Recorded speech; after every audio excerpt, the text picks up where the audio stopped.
நீங்கள் தினமும் பிரார்த்தனை செய்கின்றவர்களா? நான் எப்போதோ கேட்ட கதை ஒன்று நினைவுக்கு வருகிறது.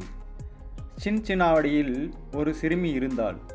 அவள் ஒரு நாள் தூங்கப் போகும்போது தன் தந்தையிடம், அப்பா, நான் கடவுளிடம் ஒன்று சொல்ல வேண்டும். என் குரல் ரொம்ப சின்னதாக இருக்கின்றது. அது கடவுளின் காதுகளில் விழும் என்று தோணவில்லை. உங்கள் குரல் நல்ல வலுவாக உரக்கவும் இருக்கிறது. நீங்கள் சொன்னால் அவருக்கு கேட்கலாம் என்று கூறினாள். அப்பா குழந்தையிடம் சொன்னார், அவசியமானால் கடவுள் தன்னை சுற்றி பாடும் தேவதைகளை இனிய சங்கீதத்தை நிறுத்திவிட்டு அவர்களிடம் பாடுவதை கொஞ்சம் நிறுத்துங்கள். ஒரு சின்ன பெண் என் காதில் எதையோ சொல்ல விரும்புகிறாள் என்று கூறுவாள்.